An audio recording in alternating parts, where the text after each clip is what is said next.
First and foremost, I want to give all praise, honor, and glory to Yahweh, Ba'ashem Yahushai, Ba'ashem Kakudash. Yahweh to this world ignorantly calls God. Yahweh Shai to this world ignorantly calls Jesus. Ba'ashem means in the name, Rakah means spirit, and Kodash means holy. And that's on the Paleo Hebrew. I also want to give double honors to the elder bishops and apostles of Great Millstone that taught me this truth. In today's video, I wanted to go into how acknowledge the Lord in everything.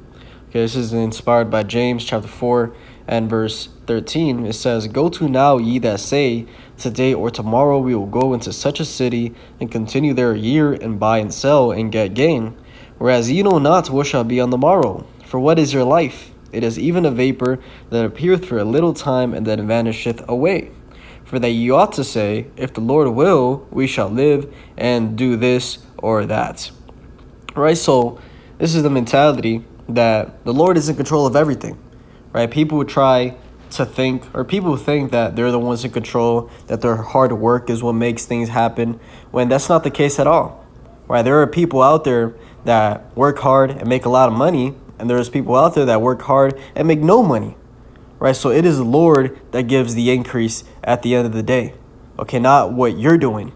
And, this point is reiterated in Romans the 9th chapter when you go into the whole concept of Esau and Jacob, right? Romans chapter 9 and verse 13, it says, "As it is written, Jacob have I loved, but Esau have I hated. What shall we say then? Is there unrighteousness with God? God forbid."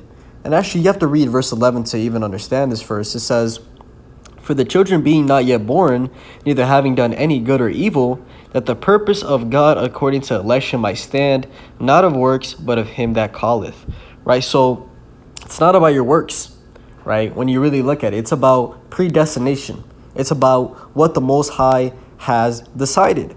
And, this right here shows you, then it goes to the concept of Jacob and Esau, how, Jacob was, before they were even born, decided to be the righteous seed, and Esau was decided to be the wicked seed. And they didn't even do anything, right? So that's when it goes on to say, "Is there unrighteousness with God? God forbid.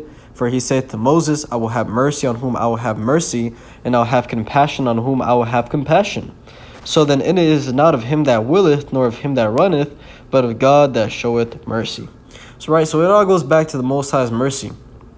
And, that's why, like I said, you have to always acknowledge the Most High in everything. And, James, the 4th chapter, gives you a way of doing that, saying, "Lord willing." Right? If the Lord will, we shall live and do that or this or that, if the Lord will, because that's what it all goes back to. So let's get a couple scriptures going into how, the Lord is the one directing everything.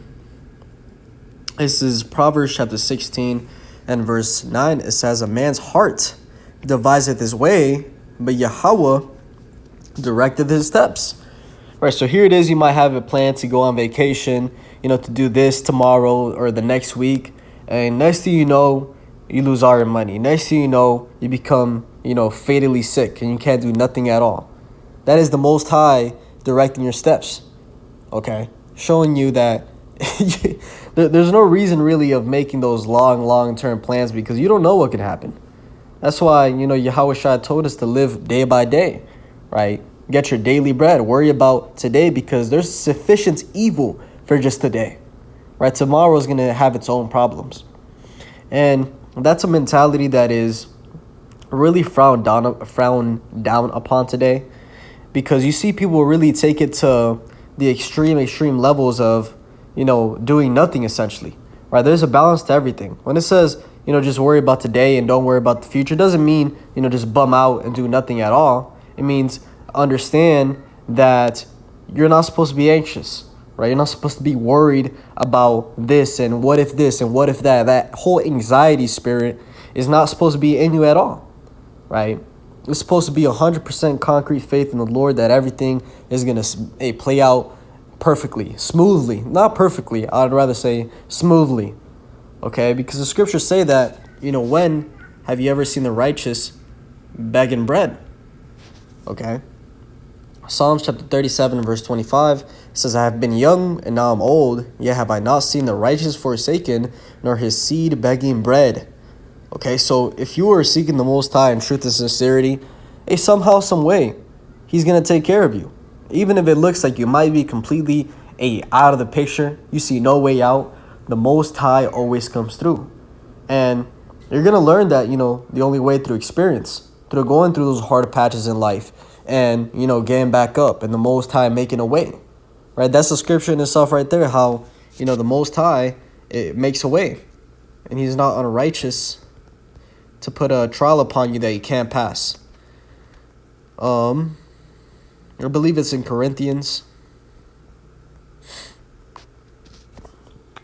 There you go. 1 Corinthians chapter 10 and verse 13, it says, "There is no temptation taking you, but such as is common to man. But God is faithful, who will not suffer you to be tempted above that ye are able, but will with the temptation also make a way to escape, that ye may be able to bear it." Right? So He's not going to put a test upon you that you can't pass. That means that whatever's happening in your life right now, you can overcome it. Right? And He always makes a way that you can escape, so you can bear it, so you can keep pushing. Right? And it doesn't say He's going to completely take it away. It means so that you can bear it, so you can go through the experience and learn. Right? Because that's part of the elect, being tried, is they have to go through that furnace of affliction. Okay, it says that in Zechariah chapter 13 and verse 8, it says, "And it shall come to pass that in all the land, saith Yahweh, 2 parts therein shall be cut off and die, but the third shall be left therein."